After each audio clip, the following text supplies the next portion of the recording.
So in this video we are going to see about the classification of turbines according to the type of energy at the inlet. We are having two types. One is impulse turbine and another one is a reaction turbine. Impulse turbine is at the inlet it will be only kinetic energy. Okay, but in the case of reaction turbine we'll have both kinetic energy as well as the pressure energy. So impulse turbine example is the Pelton wheel turbine and reaction turbines example is the Francis turbine and Kaplan turbine. Okay, according to the direction of flow through the runner we are having four classifications. One is tangential flow, radial flow, axial flow and the mixed flow. Tangential flow means it flows along the tangent of the runner. That example for the tangential flow is a Pelton wheel.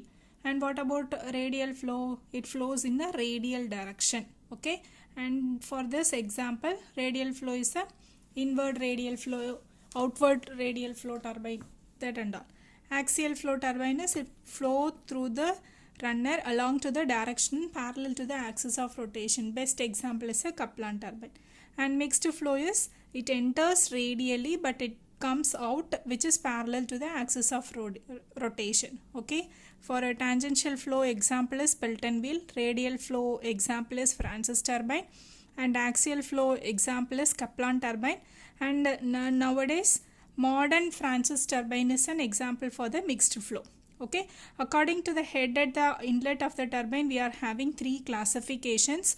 One is a high head turbine, medium head turbine and the last one is low head turbine as well. Okay, high head turbine example is impulse turbine, that is a Pelton wheel turbine, and medium head turbine is Francis turbine and low head turbine is Kaplan turbine. And according to the specific speed of the turbine again we are having three classifications. One is a low specific speed, next one is medium specific speed and the third one is high specific speed. Okay, here one thing you have to keep it in mind. One is NS is a representation of specific speed. And how to calculate the specific speed is, this is the formula. Okay, specific speed is inversely proportional to the head. If you are having high head, specific speed will be very low. That is, for high head turbine we will have the low specific speed. Okay, it is inversely proportional.